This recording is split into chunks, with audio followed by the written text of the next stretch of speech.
Hello everyone, very very good evening. कैसे हो? Hope करता हूँ आप सब लोग अच्छे ही होंगे। सो फ्रेंड्स, 4 मई की स्पेशल क्लास में आप सभी लोगों का बहुत बहुत स्वागत है। सभी लोग बताएंगे वॉइस क्लियर आ रही है और वीडियो को शेयर कर देंगे ताकि और बच्चे लाइव आ सकें।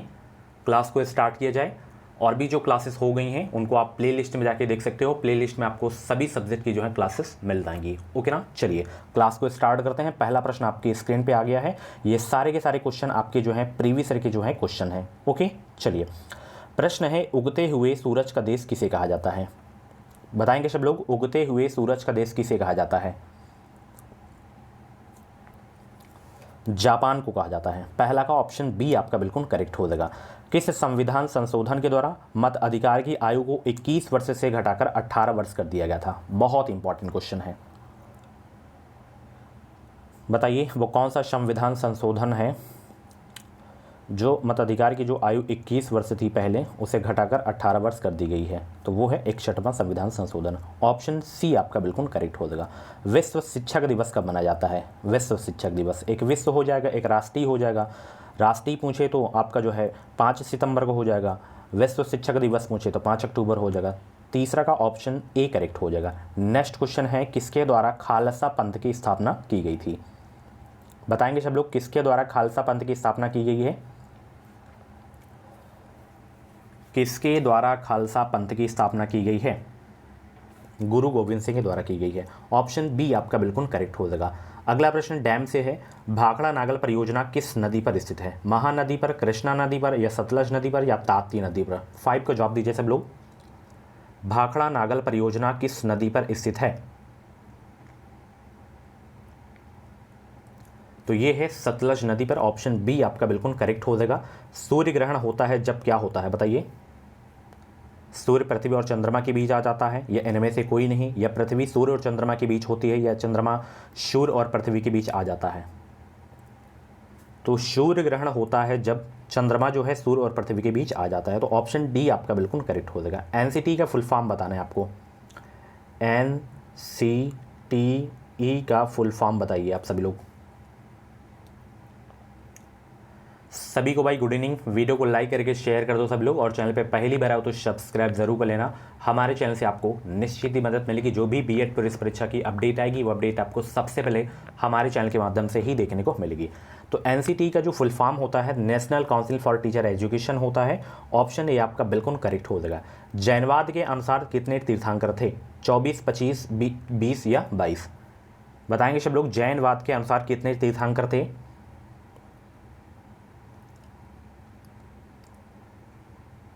देखिए पहले पूछे, पहले तीर्थंकर कौन थे? तो आपके जो है ऋषभदेव थे। और टोटल पूछे तो 24 थे, और 24वें कौन थे? महावीर स्वामी जी थे। ठीक है ना? ऑप्शन यहाँ पे आपका जो है ए वाला बिल्कुल करेक्ट हो जाएगा। ओके ना? और 23वें कौन थे? 23वें पार्श्वनाथ। चलिए अगला प्रश्न देखिए। चूना पत्थर परिष्करीकृत के जो है बाद परिवर्तित होता है किसके रूप में? मार्बल के रूप में, या ग्रेनाइट के रूप में, या कोर्टाजाइट के रूप में, या स्लेट के रूप में? मार्बल के रूप में परिवर्तित हो जाता है। ऑप्शन ए आपका बिल्कुल करेक्ट हो जाएगा। एक बैंक शेड्यूल बैंक कहलाता है यदि क्या हो? बताइए सब लोग, 10 का जवाब दीजिए सब लोग। एक बैंक शेड्यूल बैंक कहलाता है यदि यह आरबीआई एक्ट 1934 की द्वितीय अनुसूची में शामिल है। ऑप्शन डी आपका बिल्कुल करेक्ट हो जाएगा। भारत का राष्ट्रपति राज्यसभा के लिए कितने सदस्य मनोनीत कर सकता है? छपने वाला प्रश्न है, बहुत इंपॉर्टेंट क्वेश्चन है। भारत का राष्ट्रपति राज्यसभा के लिए जो है कितने सदस्य मनोनीत कर सकता है? 12 सदस्य, 6 सदस्य, या 15 सदस्य, या 9 सदस्य? कितने सदस्य मनोनीत कर सकता है? तो टोटल 12 सदस्य मनोनीत कर सकता है। ऑप्शन ए आपका बिल्कुल करेक्ट हो जाएगा। ये जो बुकर पुरस्कार दिया जाता है ये किस क्षेत्र में दिया जाता है? कथा साहित्य, साहसिक कार्य, विज्ञान, औषधि? बताइए सब लोग, किस क्षेत्र में बुकर पुरस्कार जीता जाता है? बहुत अच्छे भाई, सभी को गुड इवनिंग, सभी को गुड इवनिंग। डेली क्लासेस का टाइमिंग आप सभी को पता ही है। दोपहर में 2:30 बजे क्लास होती है, उसके बाद शाम 6:30 बजे क्लास होती है। मॉर्निंग वाली भी होती है क्लास 9 AM पे। एक्चुअली आज बिजी था इस वजह से क्लास नहीं हो पाई है, अपडेट ही देना था उसको दे दिया। तो बुकर पुरस्कार जो जीता जाता है ये कथा साहित्य के क्षेत्र में जीता जाता है, फिक्शन राइटिंग जिसे बोलते हो आप लोग। यहाँ पे 12 का ऑप्शन ए करेक्ट हो जाएगा। चौथा खंभा संप्रत्यय संदर्भित करता है किसको? न्यायपालिका को, विधायिका को, प्रेस को, या कार्यपालिका को? चौथा खंभा जो है संप्रत्यय संदर्भित करता है किसको? प्रेस को करता है, ठीक है ना, मीडिया को। ऑप्शन बी आपका बिल्कुल करेक्ट हो जाएगा। अगला प्रश्न है, भारतीय नेपोलियन किसे कहा जाता है? भारतीय नेपोलियन किसे कहा जाता है? सम्राट अशोक, चंद्रगुप्त मौर्य, समुद्रगुप्त या चंद्रगुप्त विक्रमादित्य? 14 का राइट आंसर दीजिए सब लोग। भारतीय नेपोलियन किसे कहा जाता है? तो भारतीय नेपोलियन कहा जाता है किसे? समुद्रगुप्त को कहा जाता है, ठीक है ना। भारतीय नेपोलियन की जो उपाधि दी गई थी समुद्रगुप्त को, वी.ए. स्मिथ के द्वारा दी गई थी। किसके द्वारा? वी.ए. स्मिथ के द्वारा दी गई थी, ठीक है ना। अगला प्रश्न देखिए, शोभना गुरुटु प्रवर्तक हैं, ख्याल एवं ध्रुपद इनमें से कोई नहीं, या ख्याल या ठुमरी? 15 का जवाब दीजिए सब लोग। शोभना गुरुटु प्रवर्तक हैं ठुमरी के। 15 का ऑप्शन यहाँ पे आपका जो है डी वाला बिल्कुल करेक्ट हो जाएगा। नेक्स्ट क्वेश्चन आपकी स्क्रीन पे है, सौरमंडल के किन ग्रहों को निकृष्ट ग्रहों के रूप में जाना जाता है? मंगल एवं बुध, पृथ्वी एवं मंगल, बुध एवं शुक्र या पृथ्वी एवं बुध? 16 का राइट आंसर देने का प्रयास करेंगे सब लोग। सौरमंडल के किन ग्रहों को निकृष्ट ग्रहों के रूप में जाना जाता है? तो वो ग्रह है बुध एवं शुक्र। ऑप्शन बी आपका बिल्कुल करेक्ट हो जाएगा। रेटिनॉल का सामान्य नाम क्या है? बताइए, रेटिनॉल का सामान्य नाम है? किस विटामिन का सामान्य नाम है ये? विटामिन ए का है, विटामिन सी का एस्कॉर्बिक हो जाएगा, विटामिन डी का आपका जो है रेटिनॉल हो जाएगा, विटामिन बी का आपका क्या हो जाएगा? कमेंट बॉक्स में जवाब देंगे। थायमिन, बहुत अच्छे। पाक जलडम रुमध्य अलग करता है दो देशों को, कौन कौन से वो देश हैं जो पाक जलडम रुमध्य अलग करता है? ये छापने वाला प्रश्न है, कई बार एग्जाम में ये पूछा जा चुका है। पाकिस्तान और श्रीलंका, ब्रिटेन और फ्रांस, भारत और पाकिस्तान या भारत और श्रीलंका?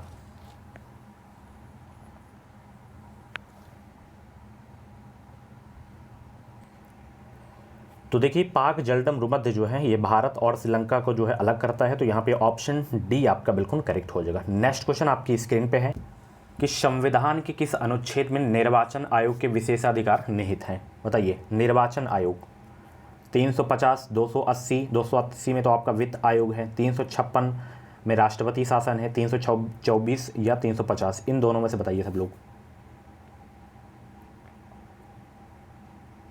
तो 324 यहाँ पे आपका सही हो जाएगा, निर्वाचन आयोग। ऑप्शन डी करेक्ट हो जाएगा। पोंगल त्यौहार है किस राज्य का? बताइए, पोंगल त्यौहार किस राज्य का है? तमिलनाडु का, असम का, पश्चिम बंगाल का या केरल का? पोंगल त्यौहार है किस राज्य का? तो पोंगल त्यौहार है तमिलनाडु का। ऑप्शन ए आपका बिल्कुल करेक्ट हो जाएगा। नेक्स्ट क्वेश्चन है, वर्ष 2014 में भारत का कौन सा राज्य 29वां राज्य बना था? जो कि अब 28 ही राज्य हैं, तो 29वां जो राज्य बना था तेलंगाना बना था। 21 का ऑप्शन ए आपका बिल्कुल करेक्ट हो जाएगा। जून 2014 में यह बना था, ठीक है ना। चलिए, जापान की संसद का नाम बताइए। देखिए, जितने भी भारत के पड़ोसी देश हैं सभी देश की मुद्राएं, संसद, राजधानी, प्रधानमंत्री, राष्ट्रपति, इतना पता होना चाहिए। और मेरे टेलीग्राम ग्रुप को आप ज्वाइन कर लो। मैं आज से ये करूँगा, जैसे हिंदी में, जीके में जो जो इम्पॉर्टेंट आपके जो पॉइंट्स होते हैं, क्वेश्चन होते हैं वन लाइनर फॉर्मेट में, तो उनको मैं सेंड कर दिया करूँगा और उसकी आप नोट्स बनाइए प्रॉपर और रिवाइज करिए। जो जो मतलब मैं टेलीग्राम पे सेंड करूँ उसको नोट करिए और अच्छे से पढ़िए आप लोग। 100% क्वेश्चन आपको जो है उस PDF से देखने को मिलेंगे। तो अभी कभी एजुकेशन मिसाइल यूट्यूब चैनल को सब्सक्राइब करिए और टेलीग्राम ग्रुप को भी ज्वाइन करिए। लिंक वीडियो को डिस्क्रिप्शन बॉक्स में दे दिया हूँ। तो जापान की संसद का नाम है dear diet. Option C correct हो जाएगा। सोरा अफगानिस्तान की है, ठीक है ना। चलिए, ओमान की राजधानी कहाँ है? बताइए, ओमान की राजधानी, ओमान की राजधानी कहाँ है?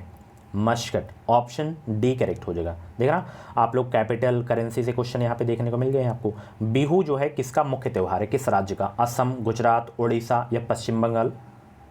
बिहू किस राज्य का मुख्य त्यौहार है? 24 का जवाब दीजिए सब लोग।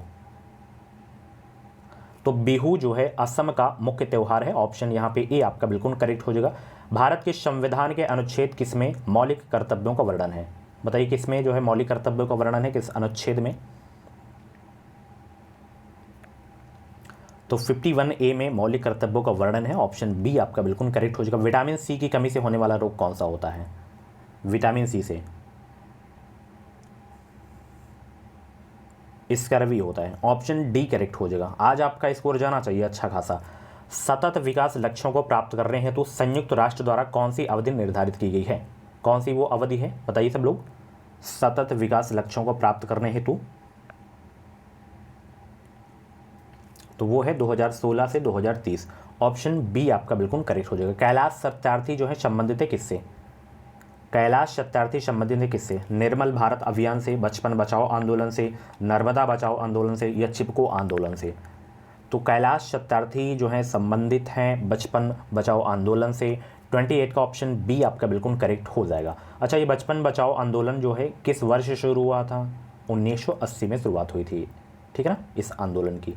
किसने सन 2016 में भारत का जो है अंतिम पृथक रेल बजट पेश किया था? जबरदस्त क्वेश्चन है। सुरेश प्रभु। ऑप्शन बी आपका बिल्कुल करेक्ट हो जाएगा। बहुत इंपॉर्टेंट क्वेश्चन आपके एग्जाम के लिए, ठीक है ना। ये उस टाइम जो है रेल मंत्री थे। अगला प्रश्न देखिए यहाँ पे, भारत का राष्ट्रपति बनने से पूर्व श्री रामनाथ कोविंद किस राज्य के राज्यपाल थे? बिहार, मध्य प्रदेश, राजस्थान या उत्तर प्रदेश? बताएंगे सब लोग। भारत के राष्ट्रपति बनने से पूर्व जो है श्री रामनाथ कोविंद किस राज्य के राज्यपाल थे? बिहार के राज्यपाल थे। ऑप्शन ए करेक्ट हो जाएगा। फ्रांसीसी क्रांति का सही नारा क्या था बताइए? और इस समय द्रौपदी मुर्मू जी जो है भारत की राष्ट्रपति हैं, तो ये जो है राष्ट्रपति बनने से पूर्व किस राज्य की राज्यपाल थी? कमेंट बॉक्स में सभी लोग जवाब देंगे। तो फ्रांसीसी क्रांति का सही नारा क्या था भाई? 31 का जवाब दीजिए।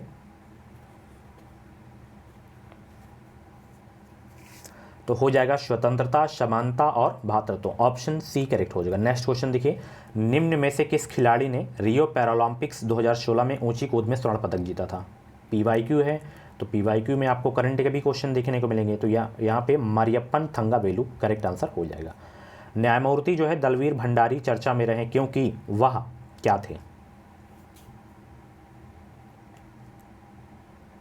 तो न्यायमूर्ति दलवीर भंडारी चर्चा में रहे थे उस समय क्योंकि वह जो है इंटरनेशनल कोर्ट ऑफ जस्टिस के लिए जो है पुनर्निर्वाचित हुए थे। ऑप्शन यहाँ पे आपका डी वाला बिल्कुल करेक्ट हो जाएगा। किसको भारत में सर्वाधिक पुराना ग्रंथ माना जाता है? किसको? न्याय को, गीता को, रामायण को या ऋग्वेद को? किसको भारत में सर्वाधिक पुराना ग्रंथ माना जाता है? ऋग्वेद को भारत में सर्वाधिक पुराना ग्रंथ माना जाता है। 34 का ऑप्शन डी आपका बिल्कुल करेक्ट हो जाएगा, ठीक है ना। चलिए, किसी प्राणी की ज्ञानेंद्रिय उसे सहायता प्रदान करती है श्वसन, गतिशीलता में, तीव्रबुद्धि में या उद्दीपक के प्रति अनुक्रिया करने में?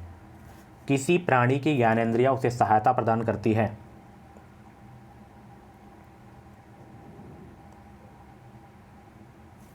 उद्दीपक के प्रति अनुक्रिया करने में। तो ये ऑप्शन यहाँ पे आपका डी वाला बिल्कुल करेक्ट हो जाएगा। नेक्स्ट क्वेश्चन है, किसको भारत में हरित क्रांति के जनक के रूप में माना जाता है? Very very most important question है। देखिए यहाँ पे जैसे ऑप्शन में डॉक्टर वर्गीज कुरियन, तो ये जो है श्वेत क्रांति के जनक के रूप में जाने जाते हैं। MS स्वामीनाथन, ये जो है हरित क्रांति के जनक के रूप में जाने जाते हैं। ऑप्शन यहाँ पे सी आपका बिल्कुल करेक्ट हो जाएगा। जस्टिन ट्रूडो, जिन्होंने जो है फरवरी 2018 में भारत की यात्रा की, वो प्रधानमंत्री किस देश के थे? Canada, Spain, Italy, France? तो ये जो है कनाडा के जो है प्रधानमंत्री थे, 2018 में भारत की यात्रा पर आए थे। ऑप्शन यहाँ पे आपका जो है ए वाला बिल्कुल करेक्ट हो जाएगा। नेक्स्ट क्वेश्चन, निम्न में से कौन सा नाटक विलियम शेक्सपियर द्वारा नहीं लिखा गया है? जूलियस सीजर, हैमलेट या Arms and the Man As You Like It? 38 का जवाब दीजिए सब लोग। कौन सा जो है विलियम शेक्सपियर के द्वारा नहीं लिखा गया इसमें?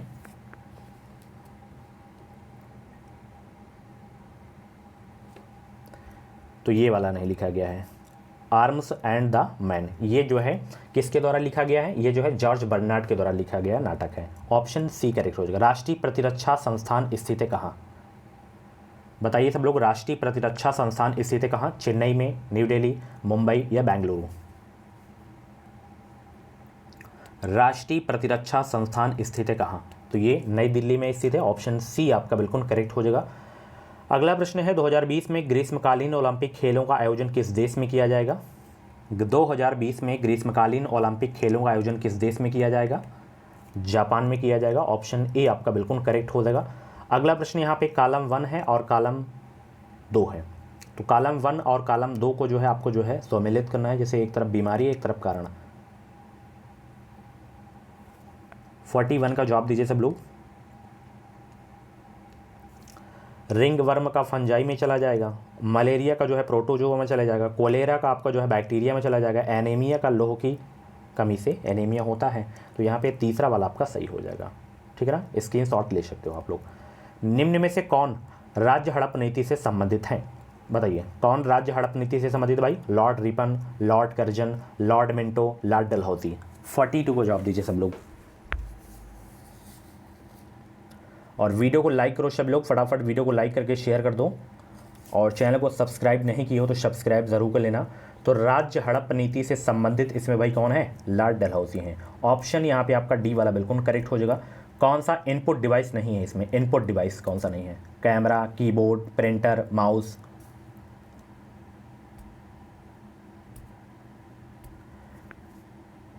तो इसमें कैमरा, कीबोर्ड, माउस ये सब इनपुट डिवाइस हैं। यहाँ पे प्रिंटर आपका जो है आउटपुट डिवाइस है। तो यहाँ पे ऑप्शन बी करेक्ट हो जाएगा। हिंदी फीचर फिल्म पद्मावत किस लेखक की रचना पर आधारित है? अबुल फजल, रस खान, मलिक मोहम्मद जायसी या अमीर खुसरो। 44 का जवाब दीजिए सब लोग। हिंदी फीचर फिल्म पद्मावत किस लेखक की रचना पर आधारित है?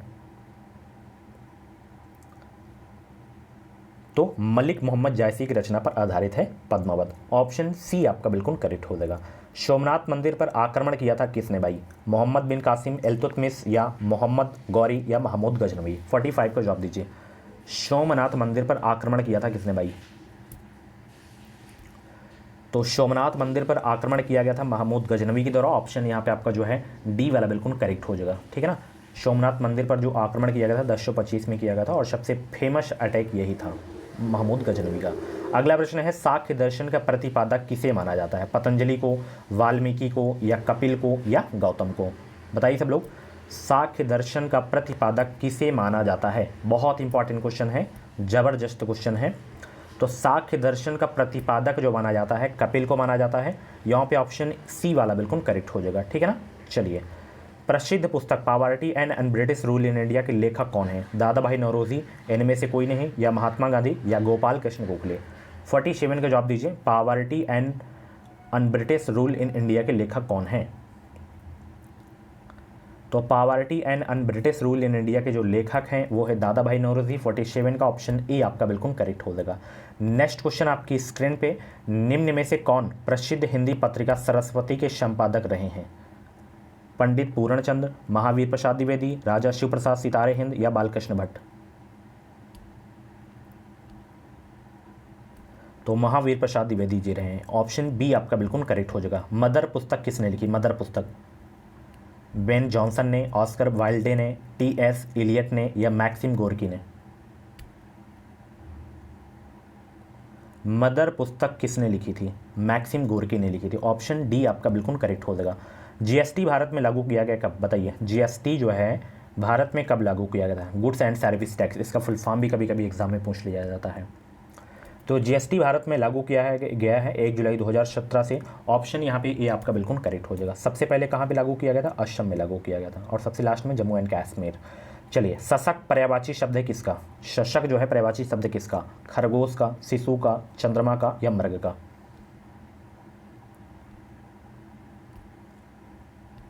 तो शशक जो है खरगोश का पर्यायवाची है, और भी इसके पर्यायवाची होते हैं, जैसे खरहा होता है, ससा होता है, तो ये सब खरगोश के पर्यायवाची हैं।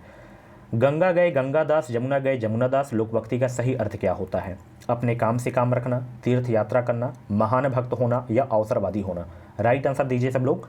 गंगा गए गंगादास, यमुना गए यमुनादास लोकभक्ति का सही अर्थ क्या होगा? बहुत अच्छे भाई, सभी को गुड इवनिंग, सभी को गुड इवनिंग। तो गंगा गए गंगादास, यमुना गए यमुनादास जो है लोकभक्ति का सही अर्थ होता है अवसरवादी होना। ऑप्शन डी आपका बिल्कुल करेक्ट हो जाएगा। सूर्य का पर्यायवाची नहीं है कौन सा इसमें? सूर्य का पर्यायवाची कौन सा नहीं इसमें? भास्कर, दिवाकर, मयंक या सविता?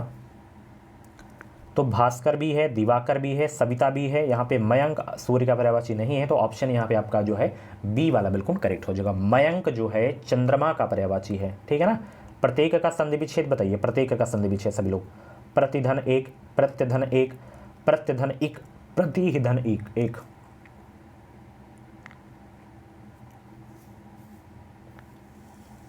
बताइए सब लोग। तो प्रत्येक का जो संधि विच्छेद होगा प्रतिधन एक हो जाएगा। ऑप्शन ए आपका बिल्कुल करेक्ट हो जाएगा। संधि बताइए इसमें कौन सी संधि है? यण संधि। बहुत अच्छे, यण संधि है। ठीक है ना। चलिए अगला प्रश्न देखिए। जो शास्त्र जानता है वह कहलाता है क्या? जानकार, विद्वान, शास्त्रज्ञ या शास्त्र ज्ञाता? जो शास्त्र जानता है वह कहलाता है क्या? शास्त्रज्ञ कहलाता है। ऑप्शन बी आपका बिल्कुल करेक्ट हो जाएगा। पुराण में अगर हम एक प्रत्यय लगा देंगे तो संयुक्त होकर जो शब्द बनेगा क्या बनेगा? पौराणिक, पुराणिक, पौराणिक या पौराणिक? पुराण में एक प्रत्यय लगाइए, कौन सा शब्द बनेगा इसमें मिलकर? तो पौराणिक बनेगा। ऑप्शन ए आपका बिल्कुल करेक्ट हो जाएगा। चलिए यहाँ पे रिपीट हो गया है तो एक मिनट आगे चलते हैं हम। चलिए, हाथ से हथियाना, लात से लतियाना, संज्ञा से बनने वाली क्रिया को क्या कहते हैं? प्रेरणार्थक क्रिया, संयुक्त क्रिया, पूर्वकालिक क्रिया या नाम धातु क्रिया? बहुत ही अच्छा प्रश्न है। तो जहाँ पे जैसे हथियाना, लतियाना ये सब दिख जाए तो वहाँ पे नाम धातु क्रिया होती है, ठीक है ना। ऑप्शन डी आपका बिल्कुल करेक्ट हो जाएगा। मीठा विशेषण से भाववाचक संज्ञा बनती है। मिठापा, मिठाई, मिठास या मीठास? मीठा विशेषण से भाववाचक संज्ञा बनती है, मिठास बनेगी। ऑप्शन डी करेक्ट हो जाएगा। कोई आया है वाक्य में कोई किस प्रकार का सर्वनाम है? प्रश्नवाचक, निश्चयवाचक, पुरुषवाचक या अनिश्चयवाचक?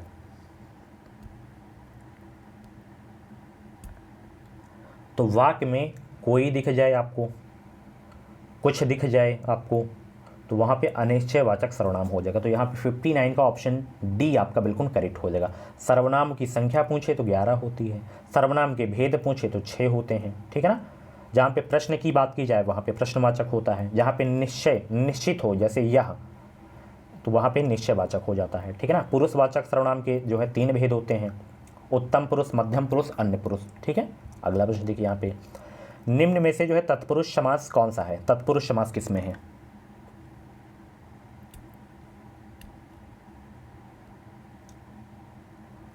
पथ भ्रष्ट मतलब पथ से भ्रष्ट, तो यहाँ पे तत्पुरुष समास है। अगला प्रश्न देखिए, प्रार्थना पत्र के समापन में क्या लिखा जाता है? भवदी, स्नेहाकांक्षी, आपका विश्वास पात्र या शुभचिंतक? प्रार्थना पत्र के समापन में क्या लिखा जाता है? भवदी लिखा जाता है। ऑप्शन ए करेक्ट हो जाएगा। भक्तिकालीन संत परंपरा के प्रसिद्ध कवि कौन थे? जयशंकर प्रसाद, मीरा या बिहारी या कबीरदास जी? तो भक्तिकालीन संत परंपरा के जो प्रसिद्ध कवि थे वो थे आपके जो हैं कबीरदास जी। ऑप्शन डी आपका बिल्कुल करेक्ट हो जाएगा। पावक और अग्नि शब्दों के मध्य क्या संबंध है? अवनामी, पर्यायवाची, समनामी या विलोम? तो पावक और जो है अग्नि शब्दों के मध्य क्या संबंध है? पर्यायवाची, ये एक दूसरे के हैं पावक और अग्नि, ठीक है ना। ऑप्शन सी करेक्ट हो जाएगा। शोक किस रस का स्थायी भाव? शोक, शोक जो है किस रस का स्थायी भाव है? फटाफट आंसर करेंगे सब लोग। तो शोक जो है किस रस का स्थायी भाव हो? करुण रस का, ठीक है ना। वीर का उत्साह होता है। इन दोनों का कमेंट बॉक्स में जवाब दीजिए सब लोग। अगला प्रश्न देखिए, वह विद्यार्थी नहीं आया वाक्य में वह कौन सा विशेषण है? सार्वनामिक, परिणामबोधक, गुणवाचक या संख्यावाचक? वह विद्यार्थी नहीं आया वाक्य में वह कौन सा विशेषण है? सार्वनामिक विशेषण हो जाएगा। 65 का ऑप्शन ए करेक्ट हो जाएगा। आगे का विपरीतार्थक क्या होगा? आगे का विपरीतार्थक शब्द क्या होगा? विज्ञ हो जाएगा। ऑप्शन ए करेक्ट हो जाएगा। बहिरंग विलोम शब्द है किसका? बहिरंग विलोम शब्द है किसका? बताइए सब लोग। अतरंग का है, ठीक है ना। ऑप्शन डी करेक्ट हो जाएगा। निम्नलिखित वाक्यों में से एक जो है अपादान कारक के विभक्ति चिन्ह का प्रयोग हुआ है किसमें? तो मैं बता दे रहा हूँ, पहचानने के ठीक अपादान कारक कैसे पहचाना जाता है। जहाँ पे अलगाव की बात की जाए, जैसे वृक्ष से पत्ते गिरते हैं, अलग हो रहा है ना। और जहाँ पे जैसे तुलना की जाए, जैसे मोहन आकाश से सुंदर है, तो यहाँ पे तुलना की जा रही है, तो ये 2 हो गया। और जहाँ पे जो है भय पैदा किया जाए, जैसे राम कुत्ते से डरता है ना, तो यहाँ पे भय पैदा किया जा रहा है, तो 3 चीज़ें अगर हो तो वहाँ पे अपादान कारक हो जाएगा। आकाश से गिरी एक बूंद, कहीं मोती कहीं विष तो कहीं कीचड़ बनी, तो यहाँ पे आकाश से बूंद गिरी है, अलग हो रही है ना, तो यहाँ पे अपादान कारक हो जाएगा। तो ऑप्शन डी करेक्ट हो जाएगा आपका। अगला प्रश्न देखिए यहाँ पे, स्फूर्ति शब्द तद्भव रूप है। स्फूर्ति शब्द का तद्भव रूप क्या है? फुर्ती हो जाएगा। ऑप्शन सी करेक्ट हो जाएगा। नेक्स्ट क्वेश्चन आपकी स्क्रीन पे है। तुरंग शब्द का पर्यायवाची शब्द चुनिए, तुरंग शब्द का।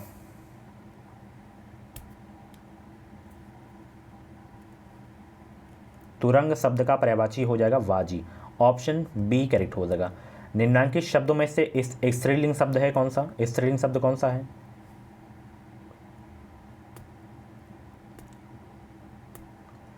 डोर, डोर जो है स्त्रीलिंग शब्द है, ऑप्शन डी करेक्ट हो जाएगा। निम्नलिखित वाक्यों में से एक जो है सकर्मक क्रिया का प्रयोग हुआ है, इस किस वाक्य में सकर्मक क्रिया का प्रयोग हुआ है बताइए सब लोग।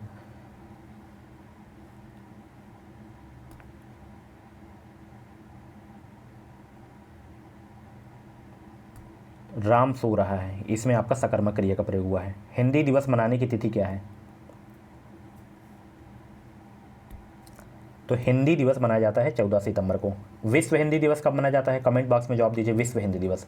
जैसा करोगे वैसा भरोगे में कौन सा सर्वनाम है? जैसा करोगे वैसा भरोगे में कौन सा सर्वनाम है? पुरुषवाचक सर्वनाम, निजवाचक सर्वनाम, प्रश्नवाचक सर्वनाम या संबंधवाचक सर्वनाम? तो यहाँ पे आपका जो है संबंधवाचक सर्वनाम हो जाएगा, ऑप्शन डी करेक्ट हो जाएगा आपका। अगला प्रश्न आपकी स्क्रीन पे है, छा के बारे में सही नहीं है क्या? छा के बारे में सही नहीं है क्या बताइए। तालव्य ध्वनि है, महाप्राण ध्वनि है, आघोष ध्वनि है या कंठ ध्वनि है? तो देखिए छा तालव्य ध्वनि है, महाप्राण भी है, आघोष भी है, बट कंठ नहीं है, क्योंकि तालव्य पहले ही दे दिया तो कंठ नहीं होगा। का वर्ग के जो उच्चारण स्थान होते हैं मैं यहाँ पे आपको बता दे रहा हूँ, कभी आप लोग भूलेंगे नहीं। देखिए अगर हम का वर्ग की बात करें तो का वर्ग का उच्चारण स्थान होता है कंठ से, चा वर्ग की बात करें तो तालु से होता है, टा वर्ग की बात करें तो मूर्धन्य से होता है, ता वर्ग की बात करें तो इसका उच्चारण दंत से होता है, और यहाँ पे पा वर्ग की बात करें तो यहाँ पे इसका उच्चारण स्थान जो है ओष्ठ से होता है। ये सा, ये वाला सा आपका हो गया, ये वाला सा हो गया, ये तीनों बहुत पूछे जाते हैं। इसका दंत से, इसका तालु से, इसका मूर्धन्य से होता है। ये चीज़ें आपको पता होनी चाहिए। ओके सो फ्रेंड्स, ये थी आज की जो है क्लास। कैसी रही क्लास कमेंट बॉक्स में अपना फीडबैक ज़रूर देना। 50 क्वेश्चन में जीके जेस के सॉल्व करवाया हूँ और 25 क्वेश्चन हिंदी के सॉल्व करवाया हूँ। आज रीजनिंग सॉल्व करवाना था बट टाइम ना होने के कारण मैं नहीं करवा पाया हूँ। तो कल से जो आपकी जो शाम 6:30 बजे वाली क्लास हुआ करेगी ना, तो इसमें हिंदी, जीके, रीजनिंग के क्वेश्चन रहा करेंगे, ठीक है ना। तो कल से ज़बरदस्त क्लास होगी। कुछ भी डाउट्स हैं, जानकारी चाहिए तो ये मेरा व्हाट्सअप नंबर है 7905632533 पे आप हमें व्हाट्सअप मैसेज भी कर सकते हो, आप जानकारी ले सकते हो। कॉल्स नहीं मैं रिसीव करता तो कॉल्स आपको नहीं करना है। Thank you so much, bye bye, take care. इसकी पीडीएफ आपको मिल जाएगी टेलीग्राम ग्रुप पे। तो टेलीग्राम ग्रुप का नाम है education with Sahil, link video के डिस्क्रिप्शन बॉक्स में आपको मिल जाएगी, वहाँ पे ज्वाइन हो जाइए, क्योंकि वहाँ पे मटेरियल मैं कल से आपको सेंड करना शुरू कर दूँगा। Thank you, bye bye, take care.